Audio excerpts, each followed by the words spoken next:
And I do want to talk about your upcoming conversation with David Solomon of Goldman Sachs, who you spoke to amid some of the market turmoil that we saw last week.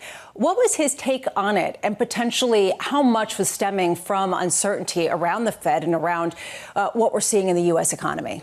Well, he obviously recognizes there's going to be some turmoil in the market for a while. He said that in the interview, which will air tomorrow night. David's been the CEO for about 5 years. I've known him for a long time. I tried to recruit him to come to Carlyle about 3 or 4 different times. I failed every time. Very talented person.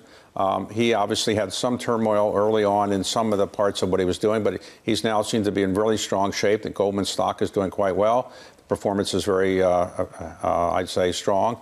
And he is worried about the debt around the world, the amount of debt the U.S. government has, the amount of debt consumers have, the amount of debt that a lot of countries have. So that's one of his concerns. But generally, he doesn't see a recession or a depression coming anytime soon.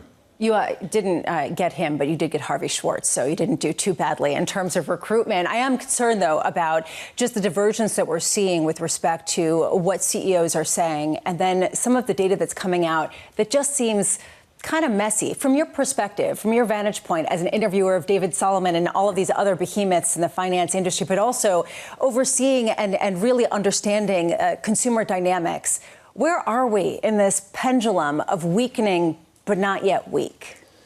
I don't think most people think we're heading into a recession. Now, obviously, we have recessions typically every 7 years in the U.S. economy. We haven't had one for a while, a real recession. So it wouldn't be a shock if there was a recession, but I don't see that happening anytime soon.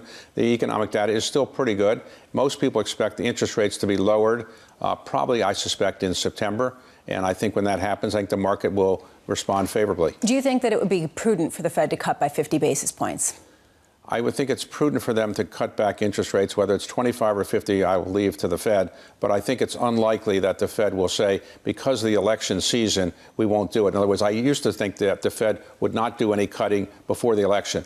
But I now think the signs are so strong that they should do so, that I think that they will do a cut of 25 or 50 basis points in September. And that's what David Solomon thought as well.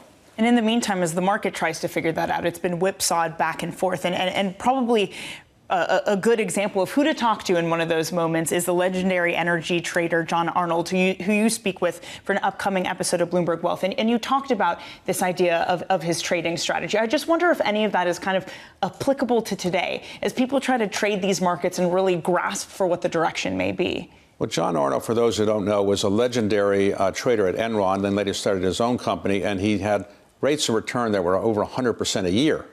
And he did what most people don't do. He retired. He just retired to give away his money and work with his wife on a philanthropy. A very impressive person. He's now on the Meta board, and he's helping Meta decide what to do with the energy needs for artificial intelligence, because his expertise is energy trading.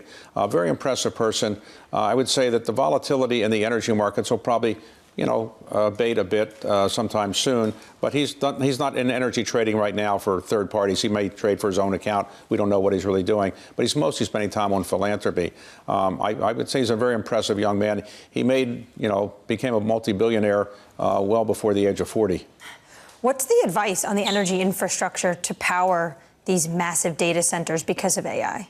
There's no doubt that AI requires a lot of energy, and there's a lot of concern about whether that's going to be good for the environment or not. And most of the big tech companies are now focused on that, and I think rightly so.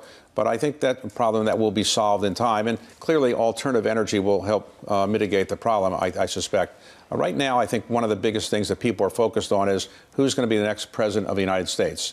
So, as you know, most people thought that there's a pretty good chance that Donald Trump would win, because running against Joe Biden looked like he was going to win. Many people thought that. Now it's a jump ball. Nobody really knows who's going to win.